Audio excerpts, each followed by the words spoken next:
Praise the Lord. Greetings to you all in the name of our Lord and Savior Jesus Christ.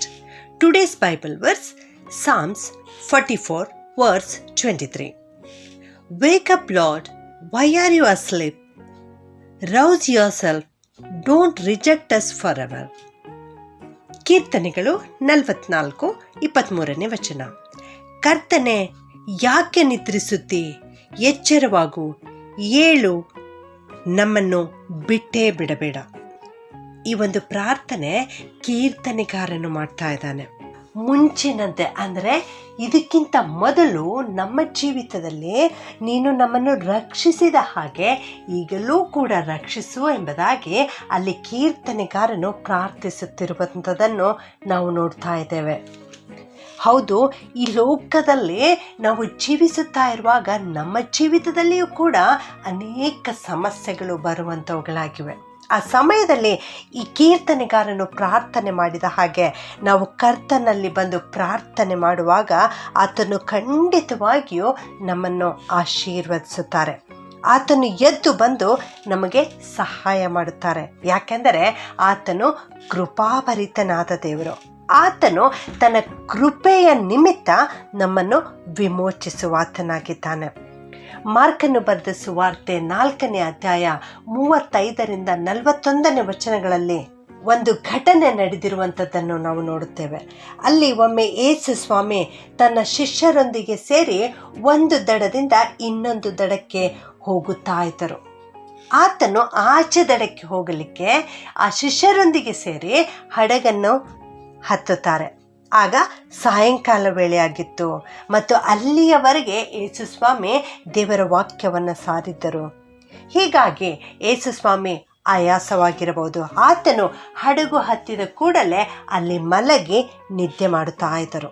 ಆ ಹಡಗು ಚಲಿಸುತ್ತಾ ಇತ್ತು. ಆಗ ಭಯಂಕರವಾದ ಬಿರುಗಾಳಿ ಬಂತು. ನಮ್ಮ ಜೀವಿತದಲ್ಲಿಯೂ ಕೂಡ ಅನೇಕ ಸಾರಿ ಮಳೆ ಮತ್ತು ಬಿರುಗಾಳಿ ಒಂದೇ ಸಲ ಬರುವ ಹಾಗೆ ಸಮಸ್ಯೆಗಳು ಬರುತ್ತವೆ. ಇಲ್ಲಿಯೂ ಕೂಡ ಅದೇ ರೀತಿಯಲ್ಲಿ ಬಿರುಗಾಳಿ ಬೀಸುತ್ತಾ ಇತ್ತು. ಆ ಬಿರುಗಾಳಿ ಬೀಸಿ ಹಡಗನ್ನು ಅಬ್ಬರಿಸುತ್ತಾ ಇತ್ತು. ಹಡಗು ನೀರಿನಲ್ಲಿ ಮುಳುಗಿ ಬಿಡುತ್ತದೆಯೋ ಎನ್ನುವಂತಹ ದುಸ್ಥಿತಿ ಅಲ್ಲಿ ಸೃಷ್ಟಿಯಾಯಿತು. ಆಗ ಶಿಷ್ಯರು ಏನು ಮಾಡಿದರು? ಅವರಿಗೆ ಏನು ಮಾಡುವುದಕ್ಕೆ ತೋಚುತ್ತಾ ಇಲ್ಲ. ಆಗ ಅವರು ಕ್ರಿಸ್ತನ ಬಳಿಗೆ ಹೋಗುತ್ತಾರೆ. 38ನೇ ವಚನದಲ್ಲಿ ನಾವು ನೋಡ್ತೇವೆ, ಗುರುವೇ, ನಾವು ಮುಳುಗಿ ಹೋಗುವುದರಲ್ಲಿ ನಿನಗೆ ಚಿಂತೆ ಇಲ್ಲವೇ ಎಂಬುದಾಗಿ ಅಲ್ಲಿ ಯೇಸು ಸ್ವಾಮಿಯ ಹತ್ತಿರ ಗೋಳಾಡುತ್ತಾರೆ. ಆತನಿಗೆ ವಿಜ್ಞಾಪನೆ ಮಾಡಿಕೊಳ್ಳುತ್ತಾರೆ. ಆಗ ನಮ್ಮ ಯೇಸು ಸ್ವಾಮಿ ಎಚ್ಚೆತ್ತರು. ಪ್ರಿಯರೇ, ಇಲ್ಲಿ ಕೀರ್ತನೆಗಾರನು ಕೂಡ ಅದನ್ನೇ ಹೇಳ್ತಾ ಇದ್ದಾನೆ. ಕರ್ತನೇ, ಯಾಕೆ ನಿದ್ರಿಸ್ತಾ ಇದ್ದೆ? ಎಚ್ಚರವಾಗು, ಏಳು, ನಮ್ಮನ್ನು ಬಿಟ್ಟು ಬಿಡಬೇಡ ಎಂಬುದಾಗಿ. ಇಲ್ಲಿ ಶಿಷ್ಯರು ಕೂಡ ಕ್ರಿಸ್ತನಿಗೆ ಮೊರೆ ಇಡ್ತಾ ಇದ್ದಾರೆ. ಅಲ್ಲಿ ಕ್ರಿಸ್ತನು ಎಚ್ಚರವಾದನು. ಹೇಗೆ ಆತನು ಎಚ್ಚರವಾದನು?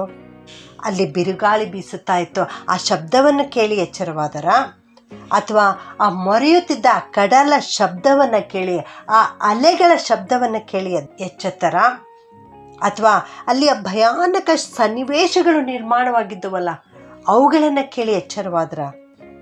ಇಲ್ಲ ನನ್ನ ಪ್ರಿಯ ದೇವಜನರೇ, ಇದ್ಯಾವುದೂ ಕ್ರಿಸ್ತನನ್ನು ಎಬ್ಬಿಸಲಿಲ್ಲ. ಆದರೆ ಕ್ರಿಸ್ತನಿಗೆ ಎಬ್ಬಿಸಿರುವುದು ಆತನ ಪ್ರೀತಿಯ ಶಿಷ್ಯರ ವಿಜ್ಞಾಪನೆಯ ಶಬ್ದ. ಅವರು ಕ್ರಿಸ್ತನ ಬಳಿ ಬಂದು ವಿಜ್ಞಾಪನೆ ಮಾಡ್ತಾ ಇದ್ದರು. ಆಗ ಕ್ರಿಸ್ತನು ಎಚ್ಚರಗೊಂಡು ಗಾಳಿಯನ್ನು ಗದರಿಸ್ತಾರೆ. ಸಮುದ್ರಕ್ಕೆ ಸುಮ್ಮನಿರು ಎಂಬುದಾಗಿ ಆಜ್ಞಾಪನೆ ಕೊಡುತ್ತಾರೆ. ಮೊರೆ ಬೇಡ ಎಂಬುದಾಗಿ ಅಪ್ಪಣೆ ಕೊಡ್ತಾರೆ. ಆತನು ಈ ರೀತಿ ಅಪ್ಪಣೆ ಕೊಟ್ಟ ತಕ್ಷಣವೇ ಗಾಳಿ ನಿಂತು ಹೋಯಿತು. ಎಲ್ಲ ಶಾಂತವಾಯಿತು. ಅವರು ಇನ್ನೊಂದು ದಡಕ್ಕೆ ಸೇರಿದರು. ನನ್ನ ಪ್ರಿಯ ದೇವಜನರೇ, ನಿಮ್ಮ ಜೀವಿತದಲ್ಲಿಯೂ ಕೂಡ ಈ ರೀತಿ ಬಿರುಗಾಳಿ ಬೀಸ್ತಾ ಇದೆಯೇ? ಸಮುದ್ರ ಮೊರೆತ ಹಾಗೆ ನಿಮ್ಮ ಜೀವಿತದಲ್ಲಿ ಸಮಸ್ಯೆಗಳು ಬರುತ್ತಾ ಇವೆಯೇ? ನೀವು ಸಮಾಧಾನವೇ ಇಲ್ಲದವರಾಗಿದ್ದೀರಾ? ನೆಮ್ಮದಿ ಇಲ್ಲದೆ ತತ್ತರಿಸಿ ಹೋಗಿದ್ದೀರಾ? ಹಾಗಿರುವುದಾದರೆ ಅಂದು ಶಿಷ್ಯರು ಕ್ರಿಸ್ತನನ್ನು ಎಬ್ಬಿಸಿದ ಹಾಗೆ ನೀವು ಕೂಡ ಕ್ರಿಸ್ತನ ಬಳಿಗೆ ಬನ್ನಿರಿ, ಪ್ರಾರ್ಥನೆ ಮಾಡಿರಿ. ಖಂಡಿತವಾಗಿಯೂ ಕ್ರಿಸ್ತನು ನಿಮ್ಮನ್ನು ಆ ಸಮಸ್ಯೆಯಿಂದ ಬಿಡುಗಡೆಗೊಳಿಸುತ್ತಾರೆ. ಆತನು ಎದ್ದೇಳುವಂತೆ ಆತನಿಗೆ ಕೂಗಿ ಮೊರೆ ಇಡಿರಿ. ಅಂದು ಆ ಸಮುದ್ರವನ್ನು ಮತ್ತು ಬಿರುಗಾಳಿಯನ್ನು ಗದರಿಸಿ ಶಾಂತಪಡಿಸಿದ ಕ್ರಿಸ್ತನಿಗೆ ಎಲ್ಲವೂ ಸಾಧ್ಯ ಉಂಟು. ಆತನು ಶಕ್ತಿಯುಳ್ಳ ದೇವರಾಗಿದ್ದಾರೆ. ಆ ಶಕ್ತಿಯುಳ್ಳ ದೇವರು ಇವತ್ತು ನಿಮ್ಮ ಸಂಗಡ ಇದ್ದಾರೆ. ಆತನು ಯಾಕೆ ನಿಮ್ಮ ಸಮಸ್ಯೆಯನ್ನು ಹೋಗಲಾಡಿಸ್ತಾ ಇಲ್ಲ ಅಂದರೆ, ನೀವು ಆತನಿಗೆ ನಿಮ್ಮ ಜೀವಿತದಲ್ಲಿ ಪ್ರಾಮುಖ್ಯತೆ ಕೊಡ್ತಾ ಇಲ್ಲ, ನೀವು ಕ್ರಿಸ್ತನಿಗೆ ಮೊರೆ ಇಡ್ತಾ ಇಲ್ಲ. ಅದಕ್ಕಾಗಿಯೇ ಆತನು ನಿದ್ರೆ ಮಾಡುವವರ ಹಾಗಿದ್ದಾರೆ ಹೊರತು ಆತನು ನಿದ್ರೆ ಮಾಡುತ್ತಾ ಇಲ್ಲ. ಯಾಕೆಂದರೆ ಕೀರ್ತನೆ 121:4 ಈ ರೀತಿ ಹೇಳುತ್ತದೆ, ಇಸ್ರಾಯೇಲರನ್ನು ಕಾಯುವಾತನು ತೂಕಡಿಸುವುದಿಲ್ಲ, ನಿದ್ರಿಸುವುದಿಲ್ಲ ಎಂಬುದಾಗಿ. ನಮ್ಮ ದೇವರು ನಿದ್ದೆ ಮಾಡುವುದೇ ಇಲ್ಲ, ಹಗಲಿರುಳು ನಮ್ಮನ್ನು ಕಾಯುತ್ತಾ ಇರ್ತಾರೆ. ಆದುದರಿಂದ ನನ್ನ ಪ್ರಿಯ ದೇವಜನರೇ, ನೀವು ಪ್ರಾರ್ಥನೆ ಮಾಡಿರಿ. ಅಂದು ಶಿಷ್ಯರ ಜೀವಿತದಲ್ಲಿ ಅದ್ಭುತವನ್ನು ಮಾಡಿದ ದೇವರು ನಿಮ್ಮ ಜೀವಿತದಲ್ಲಿಯೂ ಕೂಡ ಅದ್ಭುತವನ್ನು ಮಾಡುತ್ತಾರೆ. ಪ್ರಾರ್ಥನೆ ಮಾಡಿಕೊಳ್ಳೋಣ. ಪರಿಶುದ್ಧನಾದ ನಮ್ಮ ಪರಲೋಕದ ತಂದೆಯಾದ ದೇವರೇ, ನಿನಗೆ ಸ್ತೋತ್ರ ಉಂಟಾಗಲಿಪ್ಪ. ನೀನು ಮಹತ್ ಕಾರ್ಯಗಳನ್ನು ಮಾಡುವಂಥ ದೇವರು, ಶಕ್ತಿಶಾಲಿಯಾದ ದೇವರು, ಅದ್ಭುತನಾದ ದೇವರು ನೀವಾಗಿದ್ದೀರಿ ಸ್ವಾಮಿ. ಅದಕ್ಕಾಗಿ ನಿಮ್ಮನ್ನು ಕೊಂಡಾಡ್ತೇವೆ ಕರ್ತನೆ. ಕೀರ್ತನೆಗಾರನು ಪ್ರಾರ್ಥನೆ ಮಾಡಿದ ಹಾಗೆ, ದೇವಾ ನೀನು ಯಾಕೆ ನಿದ್ರಿಸುತ್ತಿ? ನಮಗಾಗಿ ಎಚ್ಚರಗಳು, ನಮ್ಮನ್ನು ಬಿಟ್ಟು ಬಿಡಬೇಡ, ನಮ್ಮ ಸಮಸ್ಯೆಗೆ ಪರಿಹಾರ ಕೊಡು ಎಂಬುದಾಗಿ ಇವತ್ತು ಯಾರೆಲ್ಲ ನಿನ್ನ ಬಳಿ ಬಂದು ಪ್ರಾರ್ಥನೆ ಮಾಡ್ತಾ ಇದ್ದಾರೋ ದೇವ, ಅವರೆಲ್ಲರ ಕೂಗನ್ನು ಕೇಳು ಸ್ವಾಮಿ. ಅವರು ತಮ್ಮ ಜೀವಿತದಲ್ಲಿ ಸಮಾಧಾನವೇ ಇಲ್ಲದವರಾಗಿದ್ದಾರೆ, ನೆಮ್ಮದಿಯೇ ಇಲ್ಲದವರಾಗಿದ್ದಾರೆ, ಮುಂದೆ ಏನು ಎಂಬುದಾಗಿ ಚಿಂತಿತರಾಗಿದ್ದಾರೆ ದೇವ. ಅವರನ್ನು ಕನಿಕರಿಸು, ಅವರನ್ನು ಕಾಪಾಡು ಕರ್ತನೆ. ನಿನ್ನ ಮೇಲೇ ನಾವು ದೃಢವಾದ ನಂಬಿಕೆ ಇಟ್ಟು ಇವತ್ತು ಪ್ರಾರ್ಥನೆ ಮಾಡ್ತಾ ಇದ್ದೇವೆ ಕರ್ತನೆ. ಆಶೀರ್ವಾದ ಮಾಡು. ಈ ಲೋಕದಲ್ಲಿ ಮಳೆ ಗಾಳಿ ಒಂದೇ ಸಮನೆ ಬಂದ ಹಾಗೆ ದೇವಾ, ಸಮಸ್ಯೆಗಳು ಇವರನ್ನು ಮುತ್ತಿಕೊಂಡಿವೆ ದೇವರೇ.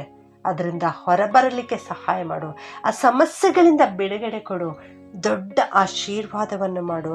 ಯೇಸುವಿನ ನಾಮದಲ್ಲಿ ಪ್ರಾರ್ಥಿಸಿ ಬೇಡುತ್ತೇನೆ ತಂದೆಯೇ, ಆಮೆನ್.